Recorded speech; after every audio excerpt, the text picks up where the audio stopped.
live button.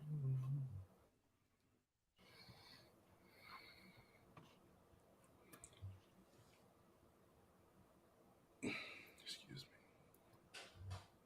All right, live. And all right, we are live. All right. Hello, everybody, and welcome to Sips and Scripts, the podcast where we make a cocktail and talk about one of our favorite films from past and present. My name is Terrell Bernard, and I am a film enthusiast. Hi, I'm Kayla Rose, and I'm an entertainment blogger at InMyTheater.com. Hi, I am Kirsten Jackson, a cocktail influencer at lowcountrysocialite.com. Welcome to our show. Whoop, whoop. Welcome to the show. A Yes. Time for the one time. Yeah, something like that. Um, but yeah, how's everybody doing? good, can't complain. It is a Yeah, beautiful Sunday. it Yep. Well, is. not. It's Mm-hmm. been rainy and cloudy this weekend, so Rainy, Really over cloudy, but there? it's still beautiful. yes. It's just cold as hell over here, pretty Yeah, much. it's definitely wintertime. It is definitely wintertime. Outside, it is freezing in Atlanta. Hence, I have a sweater, but the heat's on. True, true. So, Yep. So, welcome to our show, everyone. Today we are talking about Hidden Figures. um, beautiful movie, Beautiful movie. accurate Terrell, movie. Hmm. If it's kind of, sort accurate, of. Well, that don't sound accurate, right. accurate in the fact that Black women are like the key to all of success. Period. That's the accuracy that I subscribe to from this movie. All right. All Listen, right. Black women gonna save this world. I'll say it 1,000 times. Hmm. Black women gonna save this world. So yeah, the film stars Taraji P. Henson, Janelle Monáe, Octavia Spencer, Kevin Costner, Kirsten Dunst, and Jim Parsons, just to name a few. Um, Hmm. the movie was filmed in Georgia. You know, I didn't know that it was filmed in Georgia. Did y'all know It that? looked like Most Georgia. movies, I most mean, it movies do are look it. filmed in Georgia now. Yeah, this is true. Like Atlanta is like what the new Hollywood, the Hollywood of the The South. Hollywood South. Yep. Hmm. But Yeah, I a don't know, lot I of just movies didn't think are. about it. Yeah. So it was filmed in several locations in Georgia. So like East Point, Canton, Monroe, Columbus, Madison, all those good country parts actually. Hmm. So it was released in December. So almost anniversary for this film. December 25th, so Christmas Day in 2016. Um, and they started filming in March of 2016. So it was like quickly done Quick. and quickly released. So yeah. Um, It's really oh, good for a quick. I will say that for a quick mm, turnaround time, the movie Yeah. was shot beautifully. right. Well, there's no like special effects, no, NASA superheroes. So I guess The hero from that makes NASA. all the difference. That although they were superheroes now, but Yeah, I about to say. Yeah, there's that no, math though. yeah, no, yeah. Because if you could do math, you either a superhero or You witch or a already demon right in my eyes. because baby, you Because asked me to do 2.2 plus 2, and I'm still busting out the calculator. Oh no. same Just here. the Because double check. math is not the homie. Mm-mm. Mm-mm. So, okay. So we have a comment that says Tyler Perry Studios helps with that too. Everything is filmed in Georgia now. Yes, just facts and Mm-hmm. figures. Absolutely. Yep. Yep. A huge. I mean, his studio. So I really want to tour it one day, and maybe that'll be something I'll work on trying to do. Because You go I've everywhere heard else. it's I'm amazing. surprised you hadn't done it yet. I know, I really do. I do go everywhere else. I have been slacking on my movie premieres and stuff like that. But yeah, it's definitely one that I want to tour because it was a game changer for the movie industry here Mm-hmm. in Georgia. Totally. So Yeah. Totally. Yeah, I've seen like clip tour, and I hear it's like really like awesome, and just mhm. that studio is massive, and Mm-hmm. so Mhm. yeah. Um, but yeah, but the film was done pretty quickly, but also still done very well. $25 million budget, Mhm. and with a net profit of 95 million. So one of Yeah. the most profitable releases of 2016. Wow. A bunch of awards, three nominations at the Academy Awards, including Best Picture. And I believe it has a 93% rating on Rotten Tomatoes. I believe that is Yeah. true as well. It's it's pretty great. I'm trying to think what other movies came out in the same time as Hidden Figures because I don't know if anything really touched Hidden Figures for real in 2016. But you know that was a long time ago. I'm about to say, I ain't gonna go that far, but yeah, Right. it was a good movie. Oh my It's a God, good now I movie. gotta look it up. Top films of 2016. I gotta know. Gotta know. Okay.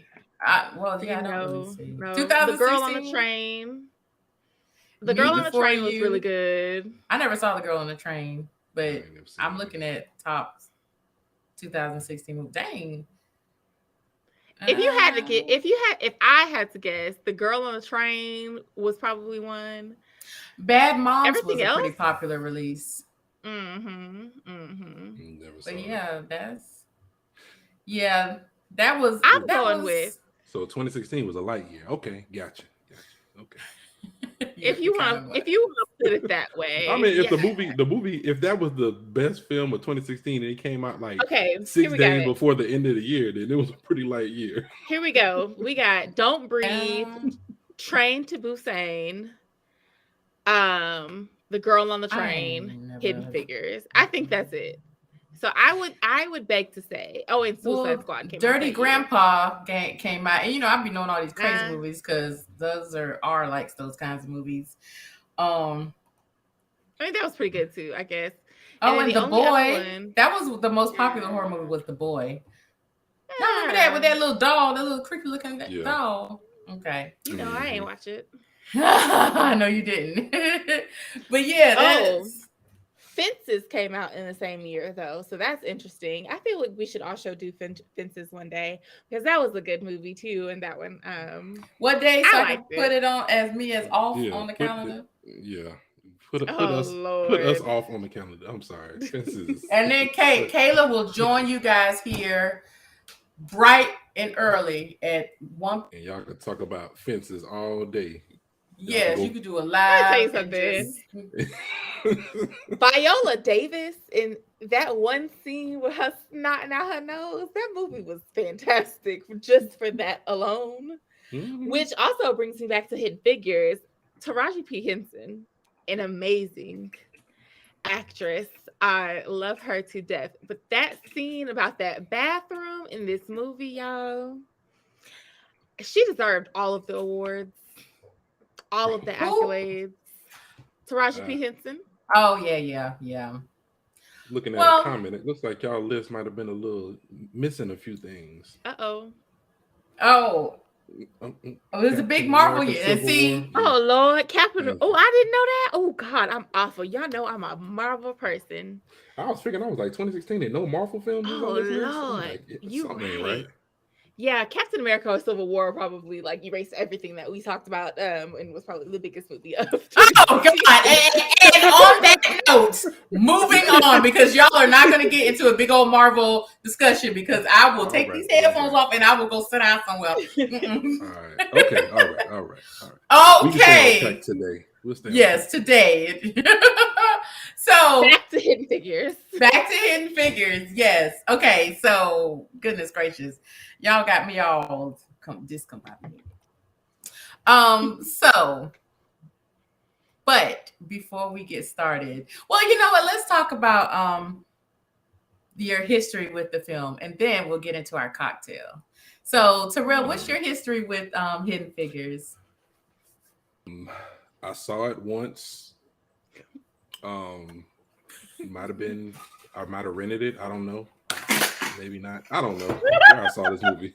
I've seen it one time before, and then I saw it yesterday, and I didn't want to watch it, but once I started watching it, I was like, okay. I want to know more about that. Yeah, because you know what? Okay, y'all, for a little backstory for you guys. Terrell is the biggest hater on earth.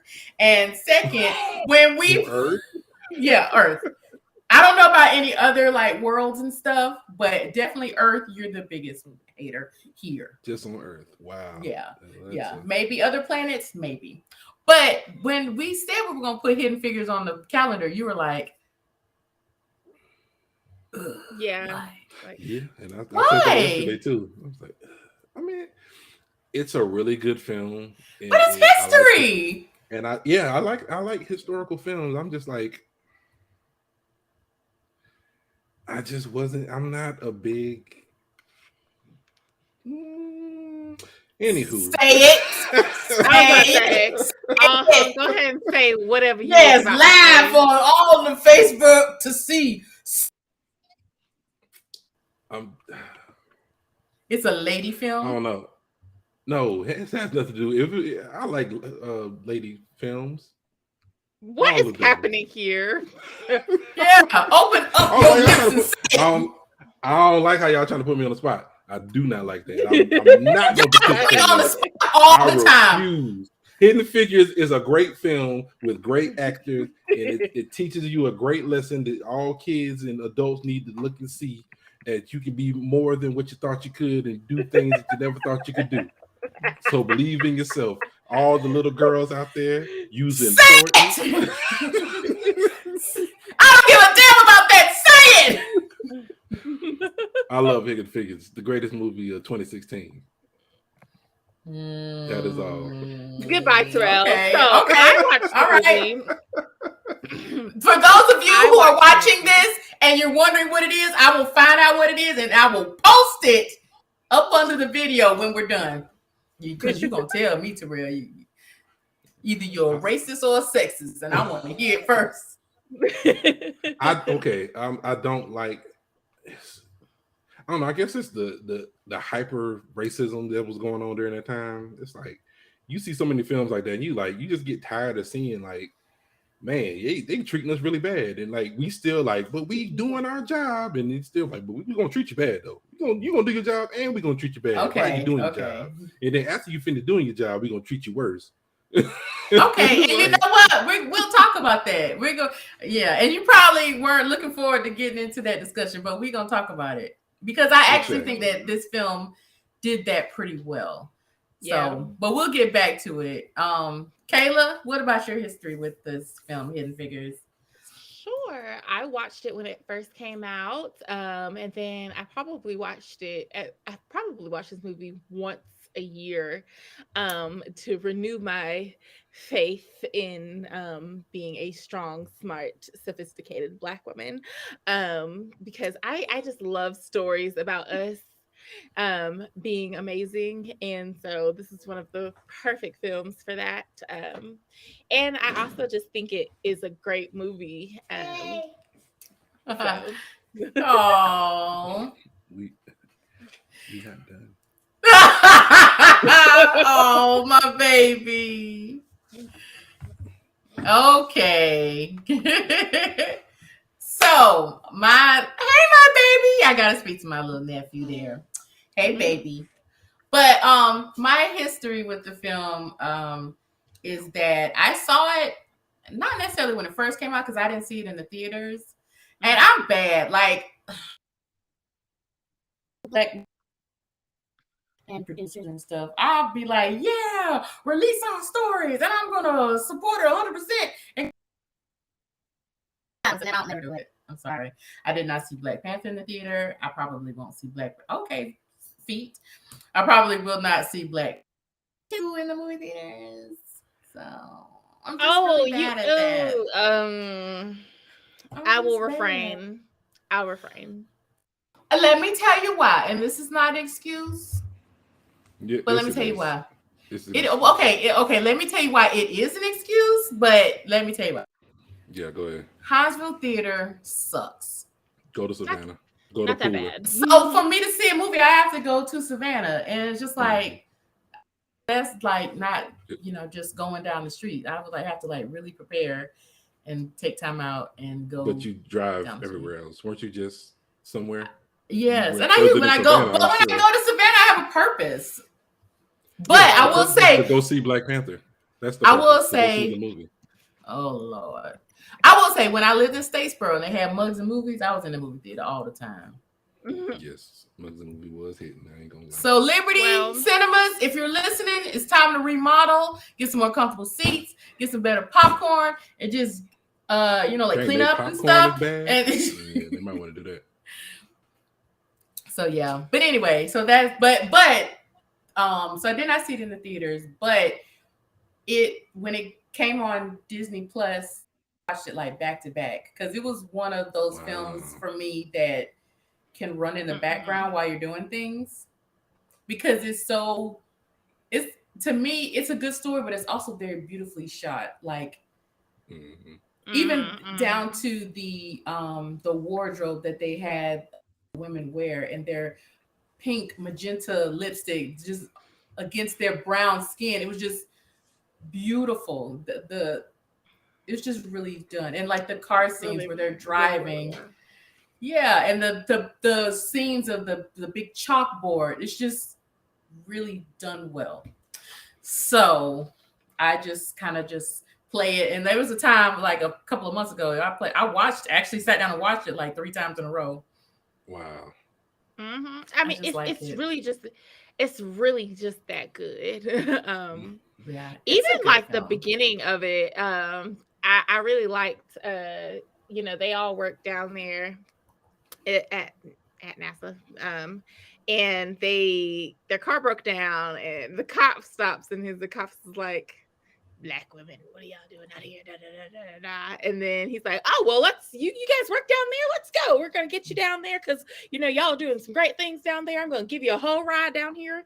And I was just like, I wonder if that really happened. Who I need to talk to, because I feel like they still would have been like, We don't care. Get this. we don't care car about out of y'all. You're here. gonna walk down to that out. Yeah, they would have made it to work, but they would have had like black eyes and stuff. Like I don't know, but this movie was based on a book. But I the book, buying the book and reading it, especially after back like that. Mm-hmm.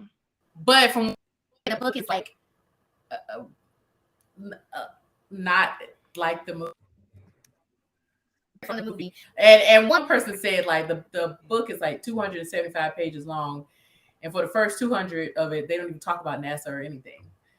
It's just basically backstory about not just those three, but like a lot of women in the whole civil rights movement. I'm like, well, I might like that, but that would make it drastically different from the movie. So, but we shall see.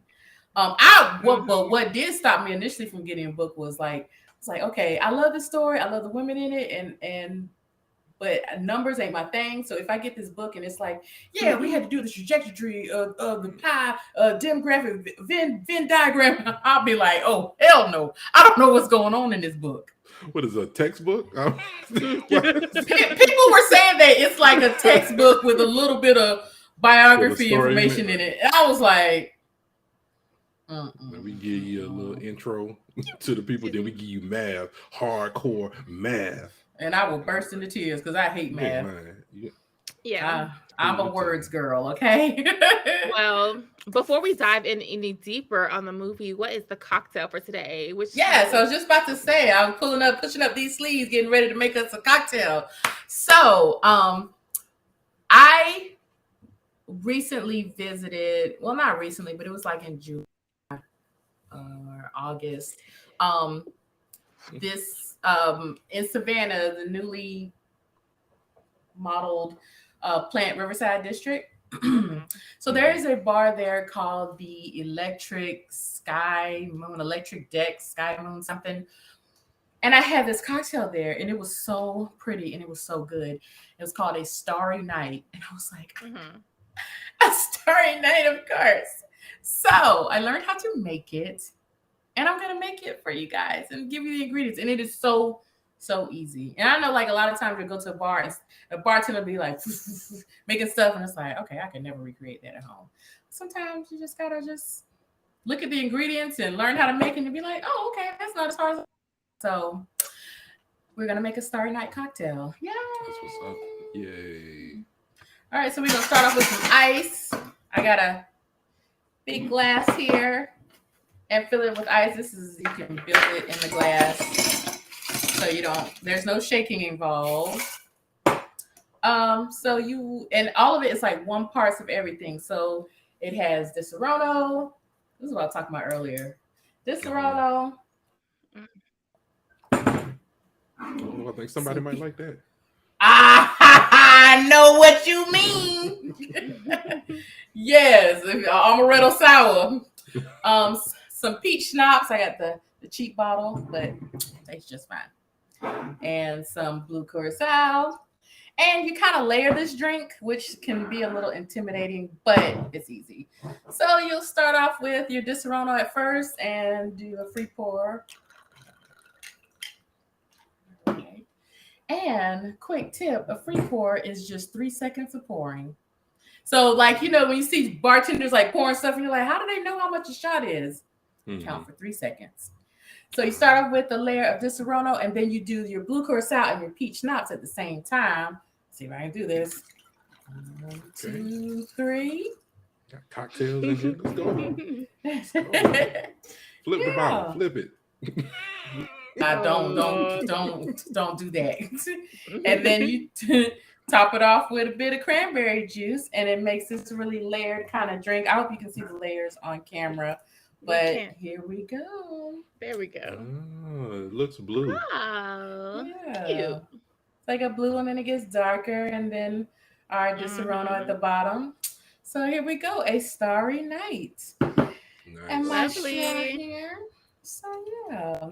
The ingredients will be in the post, and they'll also be on the website when we get it up there. And so yeah, but they're easy to make at home. So, and that is our Starry Night cocktail. Yeah. So I feel like the big thing, the biggest theme and message of this entire movie was that something that we still face today, which is workplace discrimination and like usually being a lot better at our jobs, but never getting recognized for it.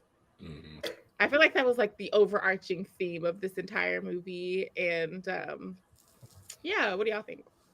I think that is very true, and I also think that it has been definitely ever present in our minds now, especially with the devastating loss of Stacey Abrams' campaign for Georgia governor. Yeah. I know if any of you guys follow me on Instagram, like I was, shared some things about my personal feelings about that loss, and how as a Black woman, it felt like it was just another moment where Black women work twice as hard, 3 times as hard, and still just don't get the recognition that they deserve, don't get the roles that they deserve and the positions. So yeah, this definitely was a movie that was on brand for the time right now. So, Trell, what about you? You have any thoughts about that? Um, yeah, I was just thinking about what you said about the Stacey Abrams thing, and I forgot who I was listening to or what I was listening to, but they was like she was kind of fighting a losing battle being in Georgia and being a Black woman and just being a woman, period, because it was like in the history of Georgia, there's never been a woman nor a woman of color or anybody of color to be governor of the state of Georgia. So it was like you were already fighting something that was already going to be hard to overcome in the first place. And these women in this movie had a lot to overcome, Mhm. especially just being in the positions that they were in. It wasn't a glamorous position. It was a lot of hard work, but it was important work that needed to be done. And they buckled down and they did their jobs and they were excellent at their jobs. And they Yeah. didn't receive the recognition that they deserve because they're not the person flying. They're not the person that's in the meeting. They're not the person that's making the final decisions. But all in all, without them, a lot of that stuff wouldn't have been possible. So Right. Mhm. Right. Absolutely. Absolutely agree. And I think as far as like with Stacey Abrams, as we look at like the numbers of like who voted for who, mhm. it was quite obvious that you know, white women kind of let us down in this election, which they did before in Trump's election, but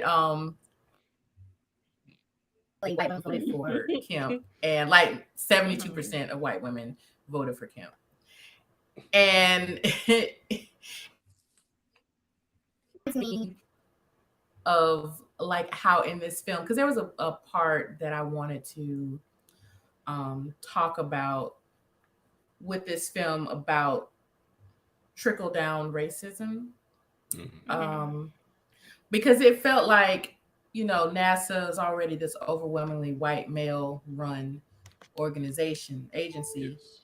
Mhm. Mhm. and so I'm sure there was oppression on the white women there too, and then that also Mhm. trickled down to the black women because like the character, Mrs. Mitchell's character, the one who was I guess their Handing out the supervisor. jobs. Mhm. Right, right. It was like I'm sure she was looked down by those white men, and then she looked down on the. Mhm.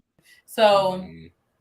but like I say all that to say, like as far as with Stacey, in order, I feel like Stacey kind of ran her campaign using Obama's approach. Like Obama marketed like heavily, campaigned heavily towards the working class, which worked for him because he's a black man. It worked for him, but that didn't Mhm. necessarily translate well for Stacey's campaign. Yeah. So, in order for her to do, she would have to really try to vote, and white women kind of vote in favor of their husband overwhelmingly.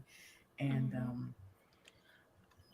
I will say to your point of like the lady in the movie, you could tell it was definitely trickle down racism. There were two parts. When she's like, despite what you may think, I don't have anything against y'all, and I think it was Octavia Spencer's character who was like, I know you probably think that, mm-hmm. because I guess that was just her way of pointing out, like, sure, you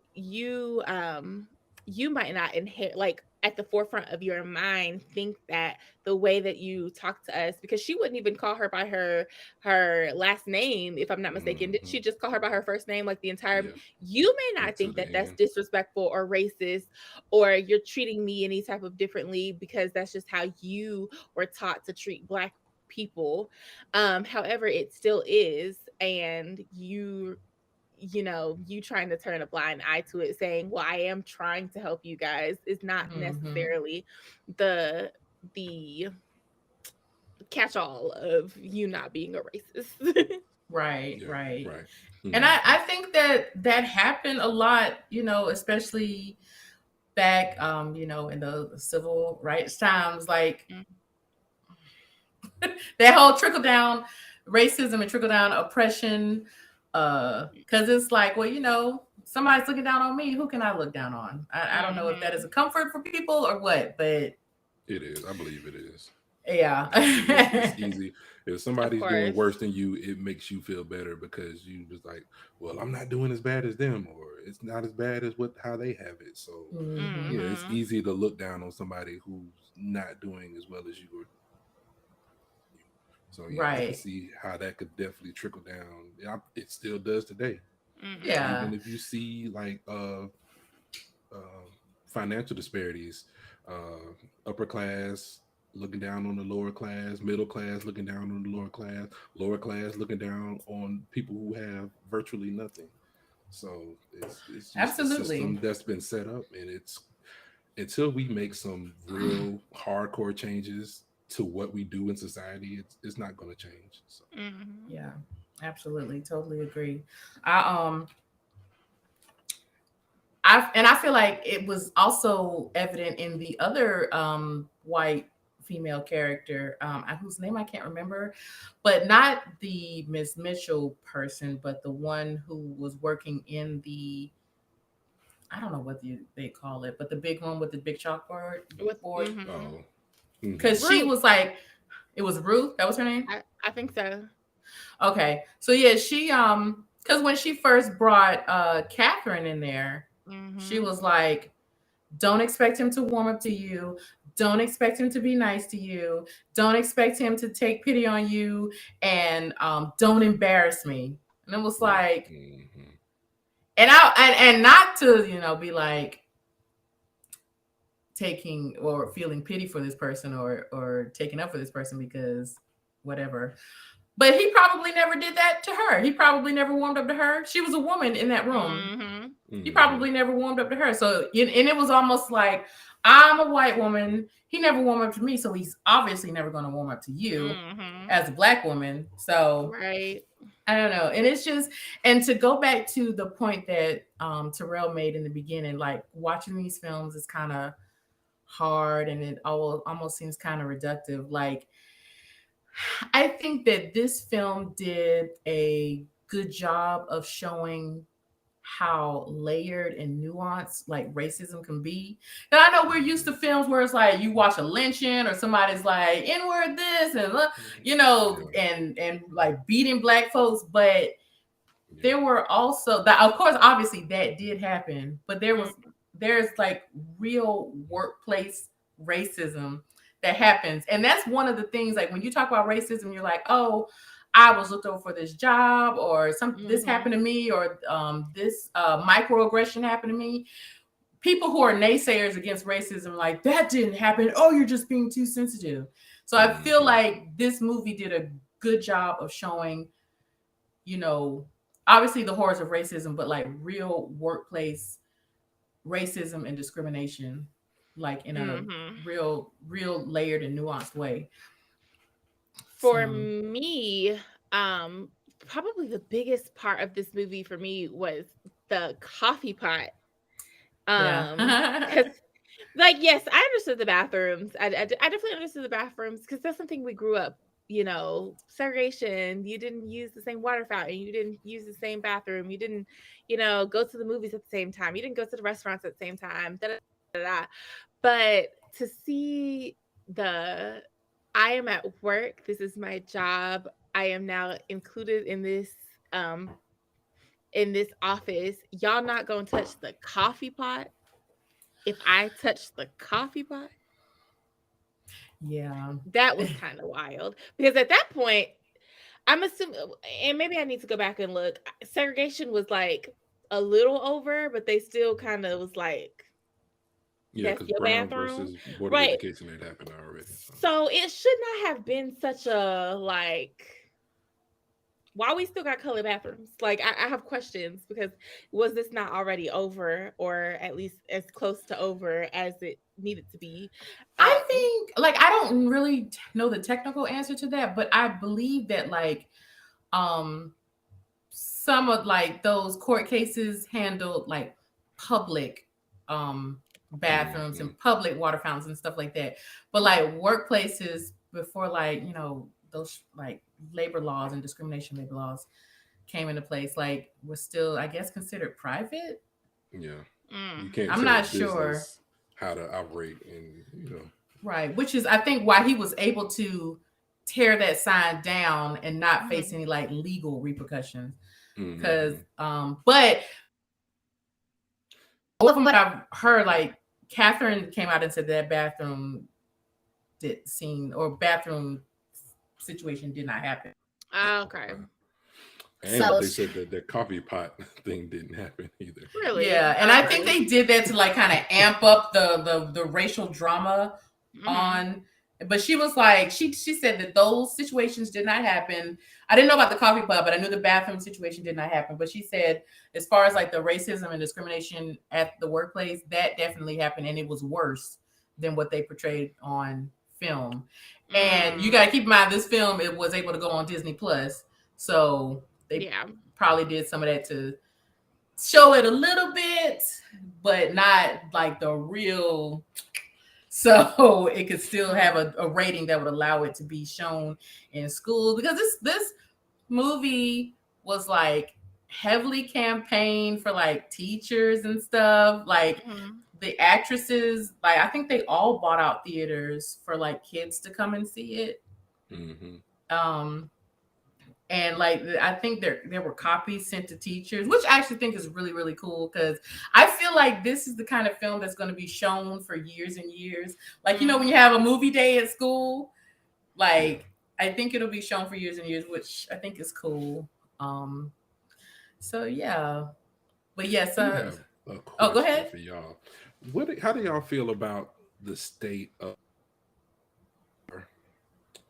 Black impact on science and mathematics? Because this was really, these women were really heavily educated when it came to math and being engineers and science and stuff like that.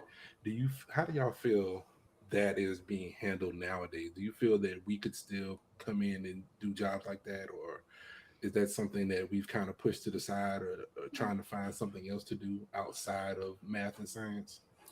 Well, okay. Well, before we answer that, I'm gonna read a couple of comments that I see. Okay. Right. We have a commenter that says, I thought it was very well, going back to the Stacey campaign, I thought it was very telling that Stacey was unable to capture even the voting share that Warnock did, and it speaks to how much harder women have to fight still to gain the same stature. Wow. Also, she had to fight battles, I guess talking about our lead females, fight battles as well as being female, and didn't recognize as few do that. She still had privilege just by her color. Yeah. Okay. Talking about Mrs. Mitchell. Yeah, she still, I'm sure she definitely had battles to fight just by being a woman there. And how the Jim Parsons character, what was his name? I think I wrote it down. Paul, I believe. Paul. Looked down on her as an educated person. She super down. Yes. Y'all, I love Jim Parsons. Big Bang Theory, love him. When I seen this movie and I seen him act like such a jerk, I was like, oh no. Which speaks to how good he is. He is so good. Yeah. He such a great actor. I was like, bro, I was like, you laid it on kind of thick there, Mr. Parsons. What's going on, sir? He was, but he plays an asshole really well. Really well. Like really well. And I guess he's kind of been pigeonholed into that kind of role too, because he always plays an asshole and he plays it well. Because it's like the third film I've seen him in. Because he was in this series. What's the series? I feel like it didn't do well on Netflix, but Hollywood. And he was like a movie exec or something, and he was an asshole then, like, and it was like, God, you're doing this so good. Yes, another comment says, yes, the movie definitely made the rounds at HBCUs, but it felt like it should have done more for STEM. Yeah, I do think this film could have done more for STEM, because there's different layers. Like, getting back to Terrell's comment about question about Black people in leadership roles in STEM. Could you pose that question again, Terrell? I guess what I want to know is, are we kind of going away from that? I guess, is there not enough incentive for Black people, and even man or woman, to get involved in that type of I guess STEM period? Or is that something you think we're kind of leaning toward more heavily now than we did back then? Because when I was in college, I had to take some higher level maths to get my degree, and it wasn't a lot of us in there. It was It was probably one or two, and there were not a lot of women in there. Mm-hmm. So are we kind of shying away from STEM in hopes of doing something else, or you think we still have the same level of, I guess, want to be in that field? Think, that is something that we're still striving for, Mm, when it comes to uh, not swaying our children, but leading our children in other academic or other avenues of what they could be. mm, I think, growing up, it was always something that was told me, and I think it's something that probably still happens a lot in the Black community. Play basketball, play football, play one of these sports, go to mm, college, get whatever degree you can that's going to set you up for success, make a pro or something. I think we're changing that narrative a little bit. Lots to go. Of course, there are now some more organizations that are dedicated to getting Black children into STEM and even getting, older adults into STEM. But I think it has a long, I think we have a long way to go before it's like, no, like, this is actually actively something that you all should be going towards. I don't know. I feel so strongly about Black kids in STEM and Black kids um, getting the education um, that's going to set them up for success, regardless of if it's a trade, regardless of if it's you want to be a mathematician, regardless if you want to be a professor. Um, And I think we just have a long way to go in education of minority children, period. Mhm. Because I mean, obviously, I've been on so many different spectrums of where I've worked. I've been a teacher, I'm a publicist and working in the technology field now. And it's very true. You don't see a lot of women and you don't see a lot of Black people in technology. And it just stems from not having the same resources. So if you think about it, you think about some of the schools that the kids are coming from, those inner city schools don't always have the budget to have some type of like typing class or have any type of STEM program that the kids can go to. And if they do have some type of program, it's probably something that costs money that people can't afford. mm. So there needs to be some like active money put behind, steering our children into those directions, because I know the talent's there, we're talented, we Yes. could do anything that we wanted to do. It is Mhm. the nurturing that's not there that we're kind of missing right now. So is it kind of like I guess like a barrier to entry into that field for Black people just based on the cost of setting up those type of programs and getting them started in inner city or low income I guess sections? I think Is that Well, the you main yeah, problem? go um, ahead. oh well, no, I was just gonna say like, so this movie, and I probably am about to show my ignorance because I don't know a lot about NASA. But I think that that is because that trend kind of died out for us, like when Mm, me and Terrell came along. Because okay, so this film is about the NASA facility in the research center in Virginia. mhm, Mm-hmm. And from my understanding, and I could be wrong, like the big states for NASA is like Virginia, Texas, and Florida, right? Is that mhm. right? Something like that. Because Yeah, I know like the shuttle launches are in Orlando, Mm-hmm. yeah, Florida right? and I think in Houston. I think And there's I one in yeah, I Houston think and there's one another in one in like Orlando. Texas, like yeah. Hmm. So, but before that, like, and I'm trying to recall some things that I've heard, but so like space travel in like the 50s and 60s was huge. Mm-hmm. Like it was, oh, we got to beat Russia. We got to get somebody in space. And it was Hmm. just like everywhere, like, and every citizen was invested because it became Mm-hmm. a part of that whole Soviet Union scare, like, Cold War stuff. Like, we got to beat Russia. We got to beat Russia. They're doing this. So, like, it was on all of the TVs. And plus, TV was limited. So, whatever they put, you had to watch. And, like, by the time me and Terrell came along, and forgive me if I'm speaking for you wrong, Terrell, but I remember the shuttles, the shuttle launches. But after we had the big explosion, like, and they stopped, and they kind of slowed down on putting men into space. And I think when the Columbia, they had stopped completely trying to put men into space. So we did not, like, push at us like decades before us did. But as far as like the whole STEM thing, like,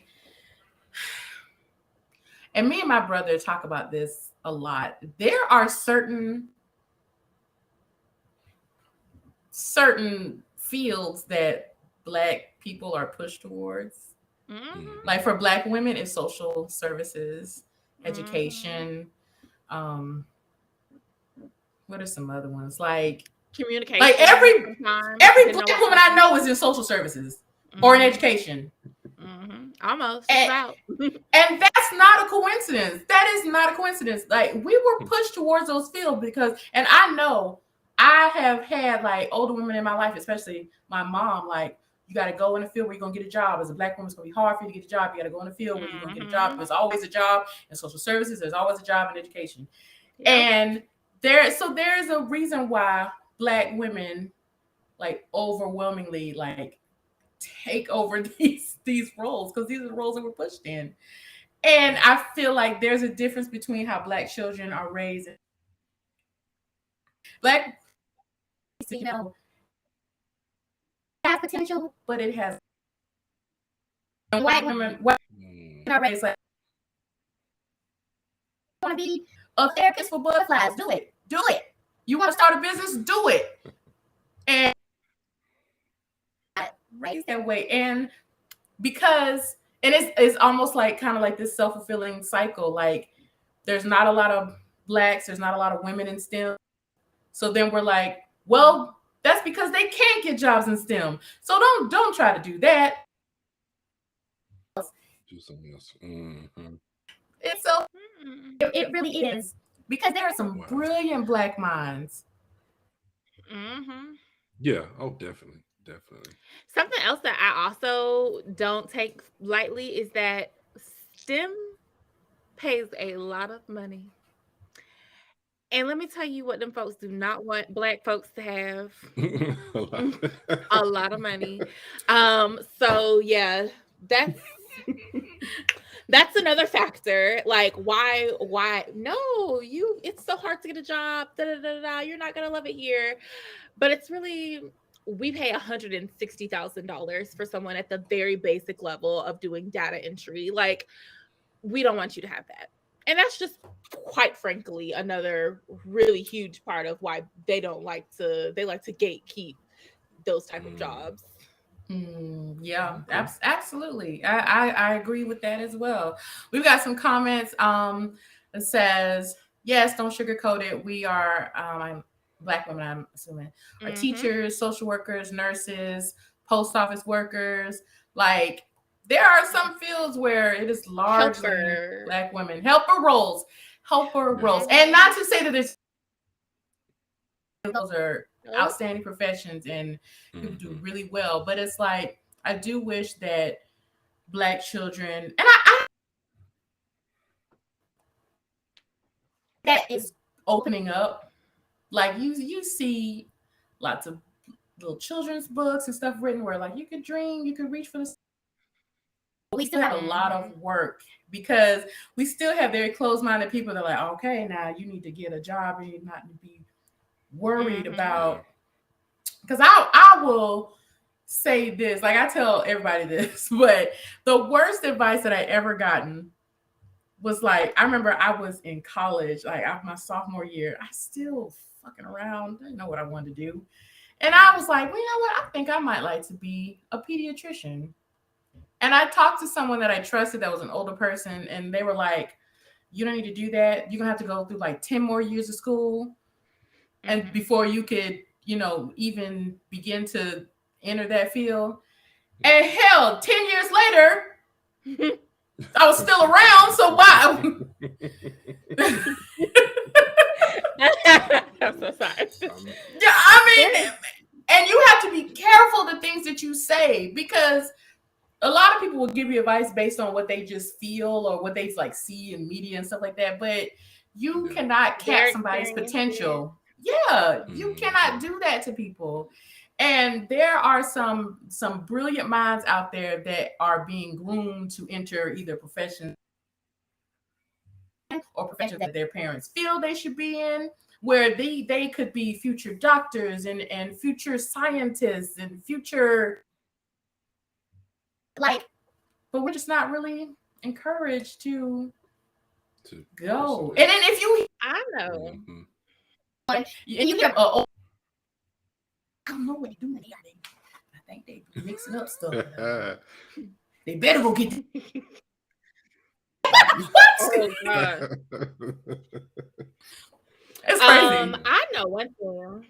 If I go back to college and start all that shit over again, I probably Baby.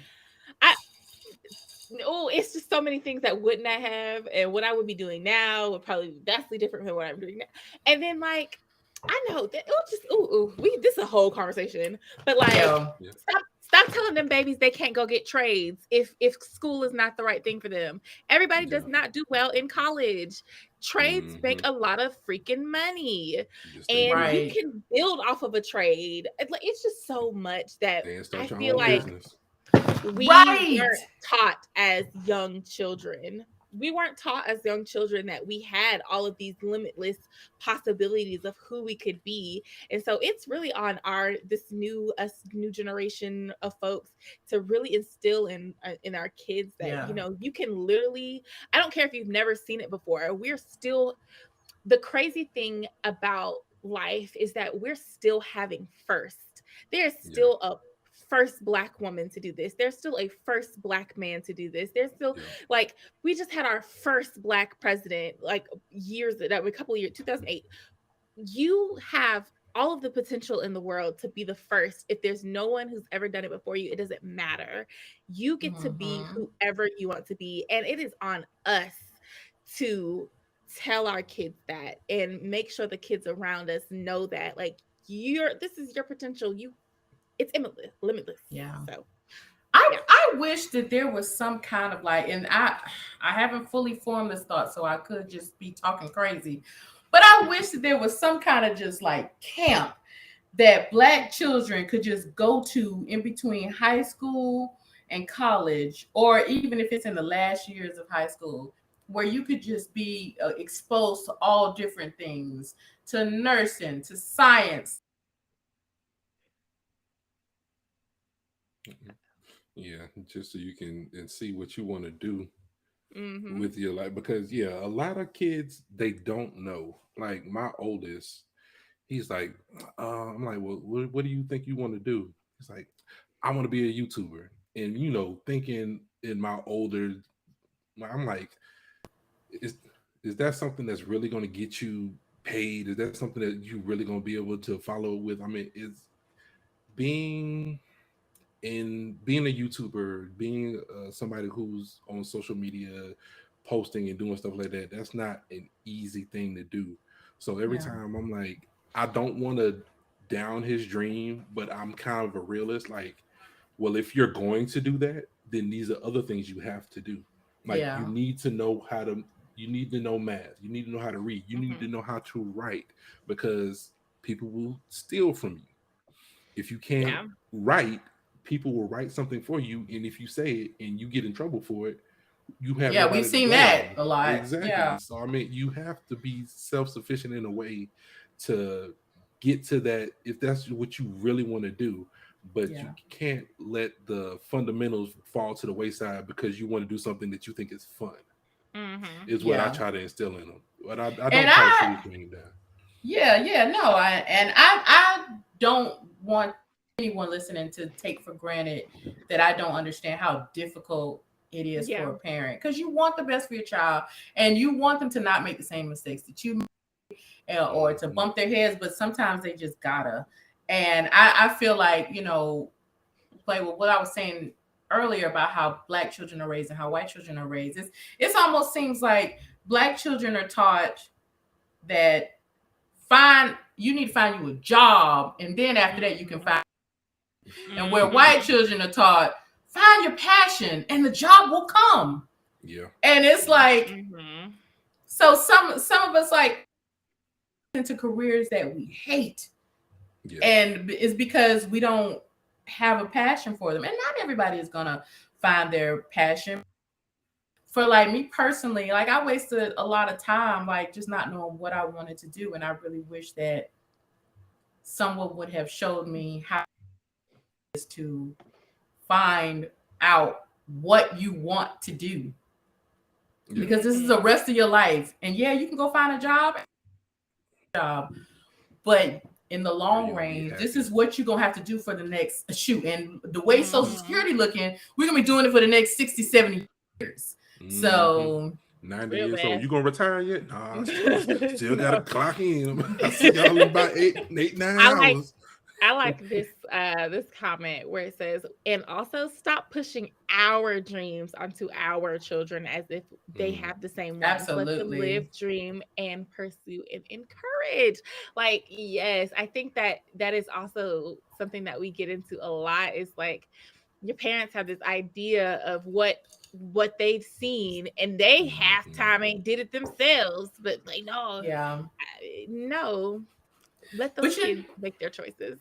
right. And what but like going back to the movie, like I thought that, because that first scene when she was a little girl, it wasn't actually necessary for the movie to roll on. But I Mhm. do appreciate that it showed how the parents, they were a little scared, Yeah. but they didn't let their fears stop their child from reaching her full potential. They recognized that she had a passion for math, and they let that flourish. Like they let their fears, and I'm sure at that time that was scary. Yes. Oh, Very, definitely. very, very Mhm. scary. Yeah. So but I thought that that was a beautiful scene of how, sometimes you have to let these children be, honey. Mhm. It's the only way. Yeah. But Yes. it is hard. Because Absolutely. you don't want them to fail to a point where they look back and they like, I really didn't accomplish anything that I wanted to accomplish, and you sitting looking back like, I know I tried to guide you in the way I thought would be beneficial for you, but you chose your own path, and kind of sucks to be you. I think it's there's with these conversations, there's always a healthy level of all right now. There's always a healthy level Yeah. of all right, okay, get it together. Yeah. Now, I mean, if the child, like, when I grow up, I'm really thinking I want to be a unicorn. Okay, wait, roll it back, roll it back. Okay. You could draw all the unicorns you want. You could create Yes. replicas of unicorns. Can you become one? No. Hmm. Not that I've seen. Okay. But see, you ain't seen it yet, but they can see the Yeah. I vision. don't know They in the everything. future. I don't know everything. Oh my god. Yeah. Yeah.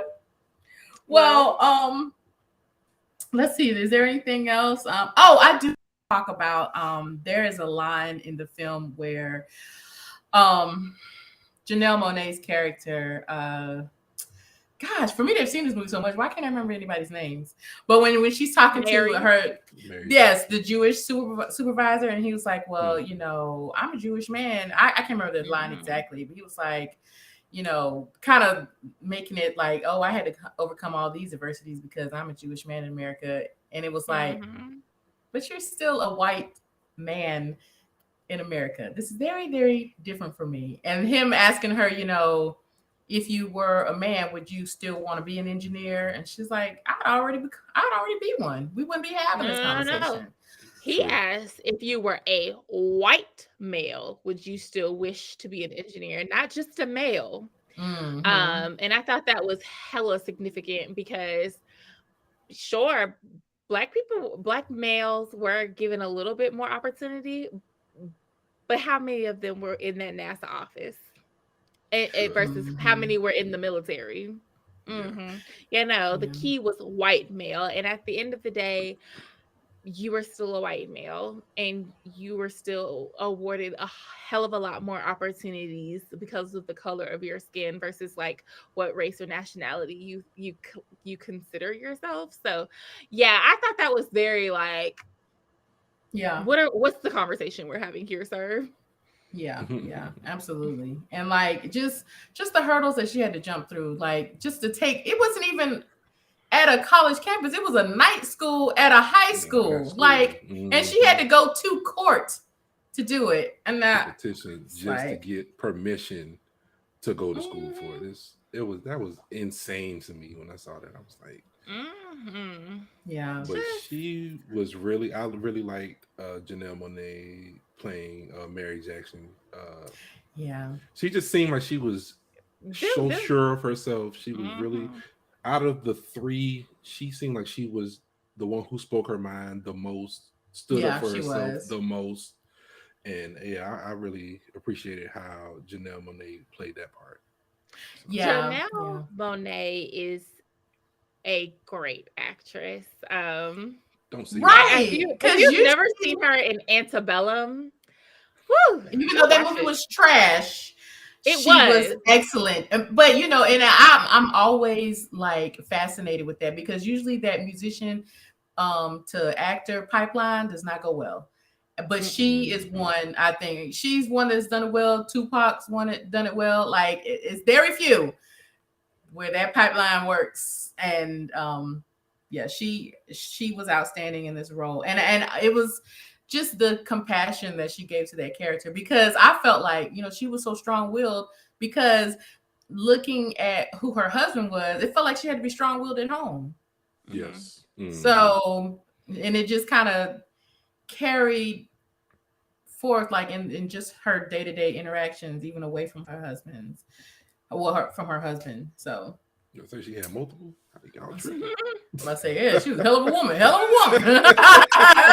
Oh gosh. Yeah. But y'all, let's have a quick conversation about actual like hidden figures, because I while I was thinking about like this movie being shown in classrooms like for decades to come, I was thinking about like I had never heard of Catherine until this movie was about to come out. I don't think it was this movie, but probably when they started talking about making a movie. And then it was like, okay, and then after, because did she get because didn't she get during Obama's administration yeah, she got the Presidential Medal of Freedom. Yeah, and I think that's when I was okay, but like it just always makes me think of the things that we were taught in school. Like we were not taught these. Yes, we were not taught about these people. Like the figures that I was taught in school: Martin Luther King, obviously, Rosa Parks, obviously, Shirley Chisholm, a little bit. Crispus Attucks, we all knew about, and because he was the first Black man to die for the Revolutionary War in Boston, and so he gave his life for that cause, and so of course he was a hero. Pretty sure he didn't mean for that to happen, but yeah. Let me tell you something. Why were we not taught? Think about the people we were taught about. We were taught about. Madam C.J. Walker, hairstylist. Sojourner Truth.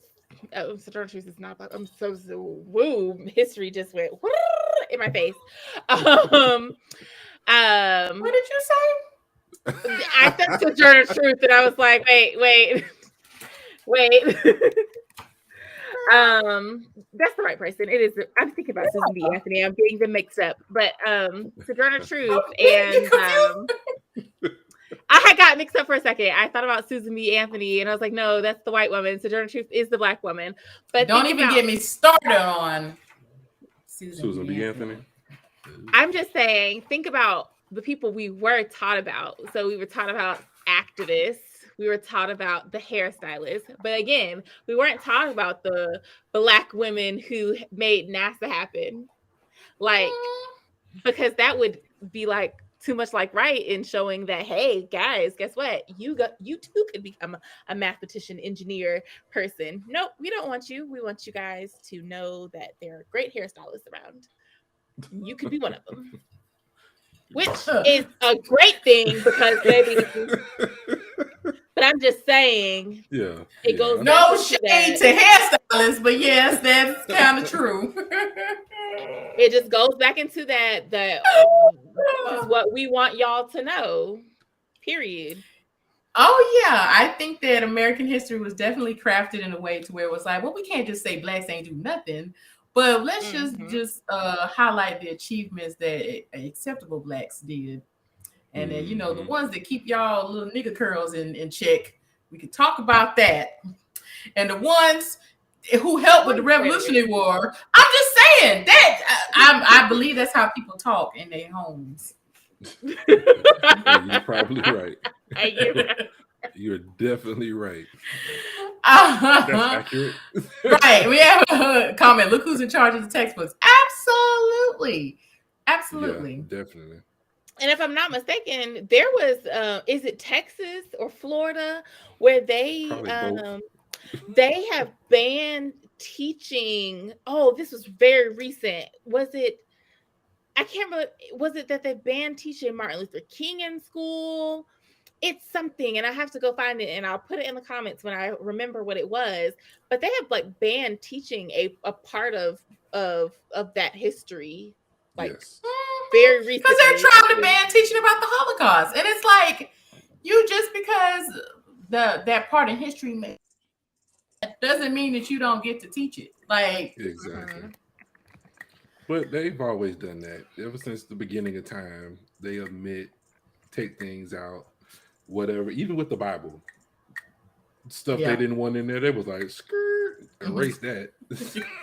Yes. Skirt, put that in the cave somewhere. We don't need to know about that. Like, I don't know what Jesus told you, but what he told me, I'm gonna write it down right here. It's like crazy. It's insane, and that's why, you know, it's sad, but we have to like search for ourselves, and that's not fair. It should be offered to us on a platter, just like how it is for white kids. But that's just not the truth. Because there's like, and I think we've talked about this several times before, of like pockets of history that we didn't learn about until we were adults. Because I didn't know about the Tulsa Massacre until I was good and grown. Yeah. And I didn't know like the real truth behind the Tuskegee experiments until maybe a couple of years ago. Yep. It's just the most I remember, like the most that I really remember is Martin Luther King. We used to, I mean, they would run Martin Luther King down. Every Black History Month, anything that you could ever know about Martin Luther King, I probably got it because they didn't really teach anything else outside of that until I got to maybe high school when they started teaching a little bit more about like stuff. But again, just that 1 month, we're done. So a lot of stuff I learned when I got well enough on my own. Even like people talk about watching that Ruby Bridges movie. Never seen it until I was good and grown. I had no earthly idea. Emmett Till, I knew about Emmett Till.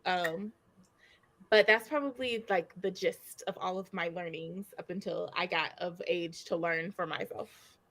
You know, I knew about Emmett Till, but I think that, and which is, you know, not to get back in that conversation, but I do want to say this, like, that's why I really think that it was so powerful for Mamie to show those pictures of her boy, because that's how I learned about Emmett Till. Because every now and then things will circulate, and those pictures, even decades old as they are, they will circulate on the internet or whatever every so often, and usually that's how, like, especially young people, they'll see this picture and be like, "What the hell happened here?" and then get the backstory. And that was how I learned when I was like a teenager, but I wasn't taught in school. No. Let me tell y'all something. I was watching. I don't know if you guys have heard about that family. I think of lawyers down in South Carolina, right around the pond from Hinesville, where the daddy murdered the wife and the son and stuff. And they just came out with this documentary, and someone who was killed, I think it was her brother. Do you know that she said, I wanted to have an open casket because just like Emmett Till, and I wanted Emmett Till's mother, I wanted them to see what they had done to my brother. Y'all, I was like looking at the TV like, I know good and damn well this woman, white woman at that, did not just compare her brother's killing to that of Emmett Till, when I believe it was that he had gotten hit by a car and maybe dragged a little bit. And I was just like, how we have so much work to do. Like, there's just so much work to do. Totally. It was crazy. But yeah. I think we're getting down to the last little bit of this podcast, y'all. Yeah. Are there any other thoughts, any other scenes to talk about? I guess we did not really even talk about the actual launch. Right. All right. That's all right. Yeah, because they made it into space, y'all. In case y'all they made it. no spoilers, but they made it into space. which I did read that she was not allowed in the room, so that was not true. When they slammed the door in her face after she rechecked the figures. Yeah, but like at the launch, she was not allowed in the room. Yet it was her math that got them into space and back home safely.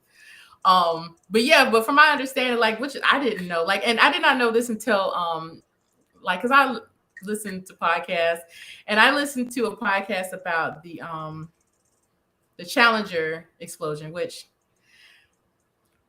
it was an eye opener.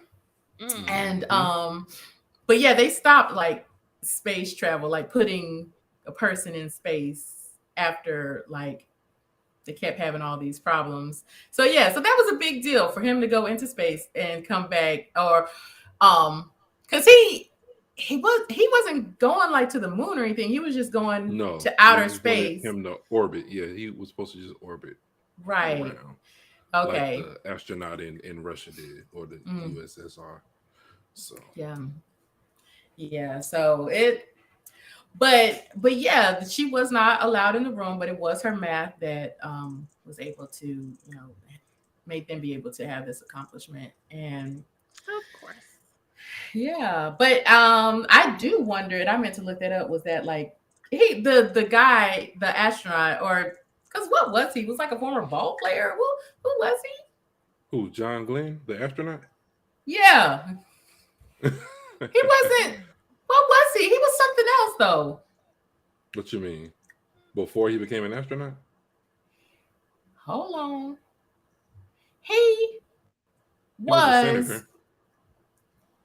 Yeah, what was he? He was in the Marines. He was a pilot, engineer, businessman, politician. He did a lot of things. Because I feel like, or maybe did I get that wrong? That he was like something, and then he became an astronaut. Like I thought it was kind of like how those teacher programs where they kept trying to put teachers into space. Something like that. Well, I don't know. But so he was anyway, he was very charming.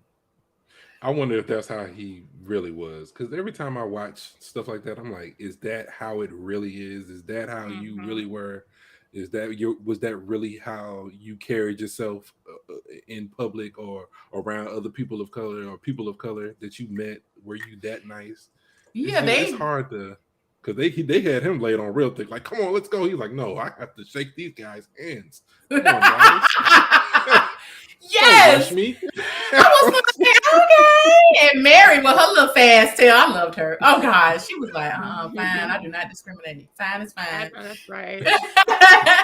Yeah. So we have comments. Says I think I was a freshman or sophomore at Hampton when the Challenger exploded. It was so traumatic. Listen, let me tell you something. And not to change the subject, but I mean it is kind of what we do around here. But yeah. Definitely, if you get a chance, there's a podcast. Shout out to You're Wrong About. The name of the podcast is You're Wrong About. They have an episode on the Challenger explosion and like some of the like information. Like I had no idea. It's like an hour-long episode, and they talked about how crazy it was with the media.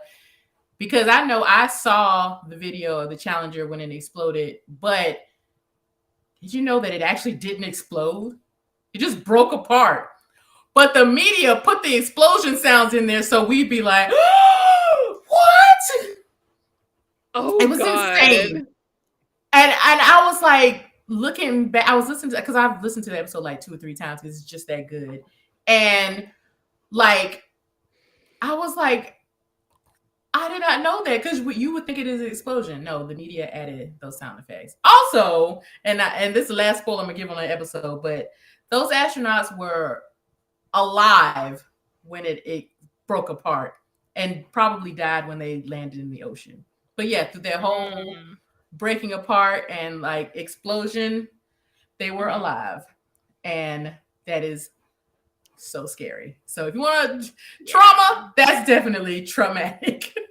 Yeah. But yes, it's a great episode. So shout out to that podcast. But yeah, that space travel was a significant part of like early childhood, but then it kind of like eased off, like we were saying earlier in the episode. But yeah, we've lost Terrell. I don't know.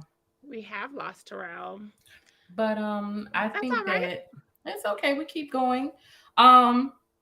Any other final thoughts? Kelly, do you have any final thoughts, my darling?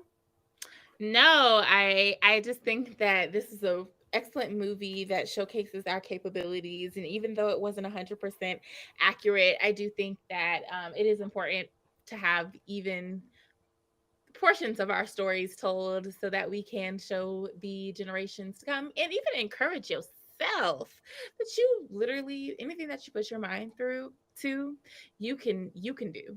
Amen. So, amen. Final thought. Yes. I guess final thought I have would be that I enjoy this movie. I think it's such a great movie. Is it perfect? No, but it's pretty damn near close for me. And of course, I mean, you have to give some, space for movie magic, and it might not be the most accurate depiction of how it was really like at NASA, NASA.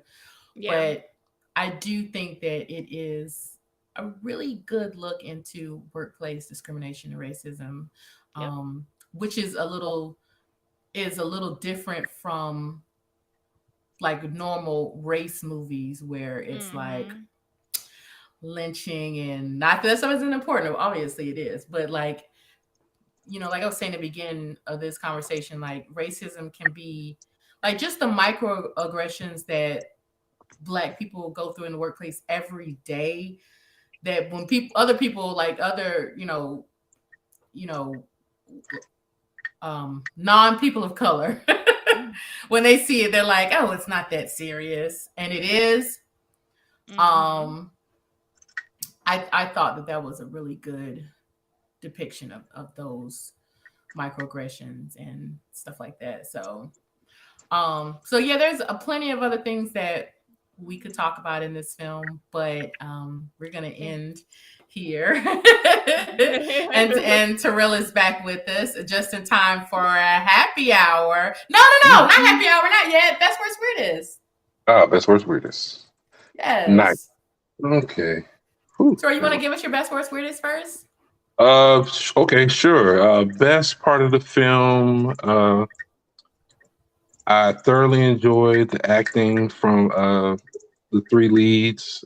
They were all excellent. I love how it was shot. It was beautifully shot.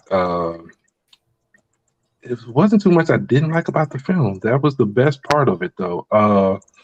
The worst part of the film was, I guess, I don't like that they, I guess, exaggerated some things. I guess I know it's a movie, and it's some things you have to, put into the movie formula to make it palatable for people to watch. But some things like you add extra stuff, like some stuff really happened to them that I'm pretty sure was not great and excellent that you could have incorporated that would have been true instead of just fabricating some scenarios just to make it seem something that it wasn't. And the weirdest part of the film was, what was weird? What was weird was that police officer at the beginning. He was like, "I'm about to do something terrible to y'all. Wait a minute. Oh, y'all work for NASA? I love NASA. Let me help you." Like, I was like, "Okay." Yes, it was Was like weird. it was like very like okay. Hold on a minute, y'all. Well, Kayla, give your best worst weirdest. I'll be right back. Oh, you Yeah. serious? My best again was I think that oh Lord. I think the best for me was the actors that they put to play these people perfect. I don't see anyone who could have swapped and been better for. I think they all played their role very well and just great delivery. So that's my best. My worst, I I guess my little heart is always like when it comes to worst is that dang people really had to live through this. And I mean we still live through it today, but not nearly as bad as the women who had to live through it back at the time it was happening. So that always breaks my heart because they didn't have as many resources. We could sue people today if we wanted to. They could not do that. Um, and I don't know what it's like for someone to tell me that I have to run a mile to use the bathroom and be back within a couple of minutes because I probably would just say no. So it always breaks my heart to think that, yeah, that's actually happened. And I'm going back with you on the weirdest. Gotta be the cop at the beginning because, sir, just because I work at NASA, you're not gonna like brutalize me. Got it. Exactly. Like, yeah. Oh, you're doing Period. something that I like, so I'm not gonna beat you. It's crazy. Like, Ridiculous. okay. Too much Starry Night, okay? Sheesh.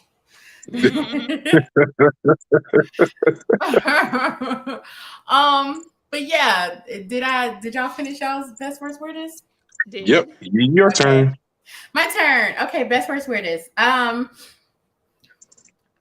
would say the best is just watching these strong black women because I do feel like, and a lot of times, like in a lot of race movies, it'd be like, oh, struggle, struggle, struggle, and then triumph at the end, and it's like, yeah, I guess that does happen sometimes, obviously, but like these women were confident from the start of the movie all the way to the end, Mhm. and that was just so good to see. Like even in instances where they were challenged by a white person on screen, and even though you could tell that there was some backing down, there was still confidence even in those moments. So Mhm. just watching that and just it's like they were smart, they were qualified, and I also know, and this was something that I did want to mention, like this movie did get like accused of having like a white savior kind of Mm. complex in it. And I can see where some people might say that, but I also feel like I think that this movie did that very well because yeah, there was a time where, the Kevin Costner's character, he knocked down the sign and changed out that coffee pot, but they did Mhm. not dwell on that stuff. It wasn't like, because it could have gone a lot of different ways. Like, oh, he embraced her and they worked side by side, which would not be how that would happen. No.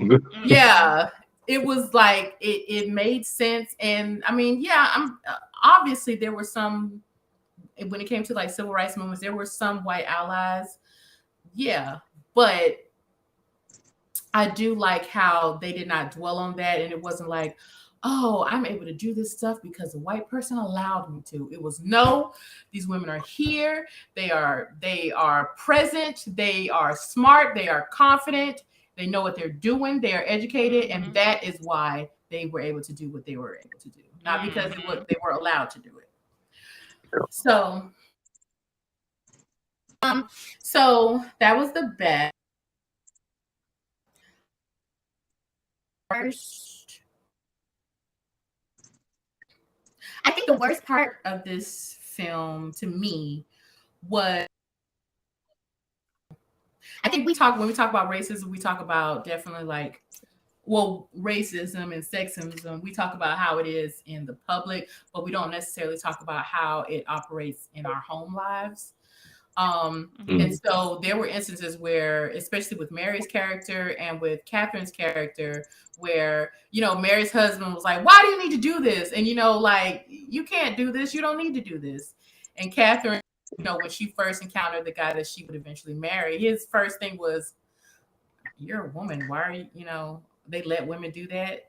And I just, it was so beautiful. So I guess my worst is actually my best, one of the best too, was like how these women stood up for themselves, not only in the workplace, but in their romantic partnerships, to be like, you know, this is what I want for my life. And those men, they got on board, you know? And so, but it was tough to see that, like, even with all the stuff you had to deal with in the workplace, you may still have to come home and deal with that stuff too. Yeah. So that was probably the worst, just seeing that, but I'm glad it worked out for them. And the weirdest, gosh, did y'all struggle with weird ones too? No, I think we both agreed that the weirdest was that cop at the beginning of the movie. So now I can't use that since y'all use that. Go ahead and use it, girl. She was super weird. Like, dude, like, how you be like, I'm racist. However, you were. I like steaks. We gotta beat Russia by any means necessary. Like, wait a minute. That's not your line. It's better than you get paid.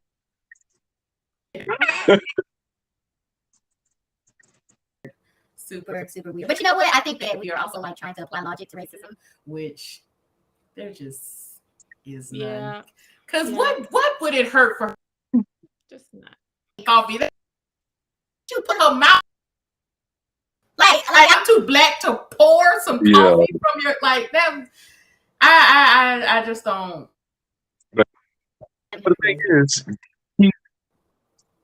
but she was breathing the same air as them. I mean, I don't understand. How dare you come in here?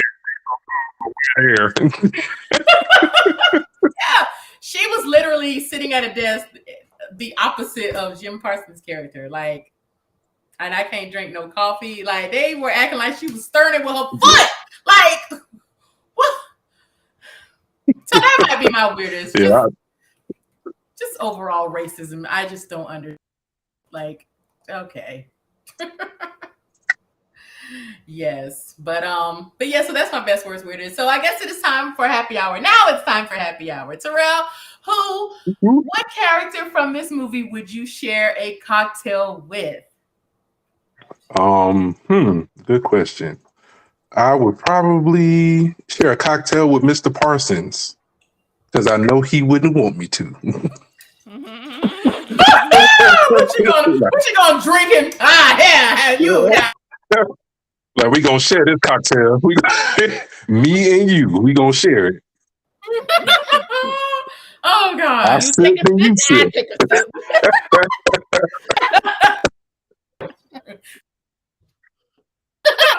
Yeah, right. Yeah, I am gonna go first. Yeah. Bag washing all in my drink. Yeah, I'll say that. So cocktail with. Okay. Kayla, who you sharing a cocktail with? What character from this film are you sharing a cocktail with and why? I'm sharing a cocktail with Catherine because I need her. It's gonna be like a working lunch type situation because I need some math help. Can I just learn the basics of 1 + 1, 2 × 2? Like I need those basics. So yeah, and I probably Catherine would be like, you paint need it to go get a forward. tutor. Whatever. Yeah. Like, Yeah. like, I ain't got the time to be messing around with you, trying to teach you basic math. It's I'm over here inventing math. help a sister Yeah, out. Kayla. I listen, look, I think that's nice that you want to share a cocktail and y'all want to talk about like math and stuff. But as Terrell said, Catherine over there inventing new math, like you can't hit her with no, all right, so you carry the one. And then and you put the fraction bar. And then what? Go. I think she would have did that for me. I think she would have did that for me, y'all. You know black children is dummies. That's what she would have told Yeah. you. That's exactly what she probably was thinking the whole time. Like, like I'm gonna help, but I don't know about this. Like I worked in a room full of human calculators, human computers, and you don't know 1 + 1? Mm-hmm. Old black. So you might want to run up on Catherine all type of ways with them little multiplication tables and stuff. I don't know that's gonna go right for you. But y'all that whole working liquid lunch, I'm not mad at it. Okay. As for me, I would like to have a that cute little astronaut. So it was John Glenn. Was it cute in real life? Now I got to see. Yeah, John Glenn.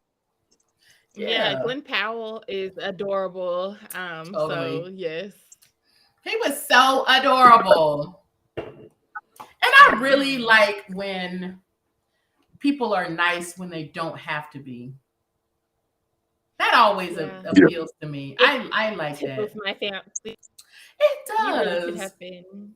And honestly, nobody would even held it against him if he would have been like to them black women like, "Hey, gotta go now." Okay. Yeah. Mm-hmm. But he did not have to be nice. I really just like it when people are nice, especially extra nice when they just don't have to be. It's like you take time out of your schedule just to be nice. And that was cool. And especially like when it doesn't like super benefit them. Even though I will say this, which was really smart about that, and that's the last thing I'm gonna say, but like he had to trust them people to get me up in the space. Mm-hmm. So, I'm being as nice as I can to you. That's right. I mean, you ladies had lunch yet? Oh, it's on me. So truly.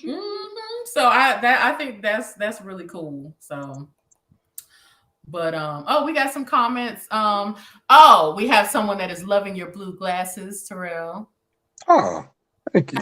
I love the story. Obviously, some poetic license was taken, but it highlighted not just the struggles, but also the strengths and triumphs we have and can still achieve. Awesome. I really appreciated seeing that they stood their ground at work and at home. Absolutely. I like that they didn't gloss over the fact that our black men also had to overcome some bias. Absolutely. Yep. Absolutely. Ultimately, they did not break the black family apart. Instead, they showed the husbands learning and growing as well. Beautifully said. Beautifully said. I agree. Yeah, because we all have to learn and grow. Absolutely. So, okay. Well, Terrell, what you binging on this week? What you watching this week?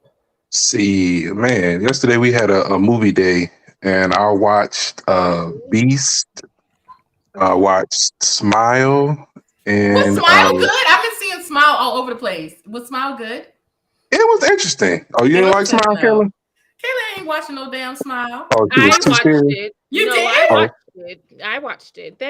Oh, you didn't like it?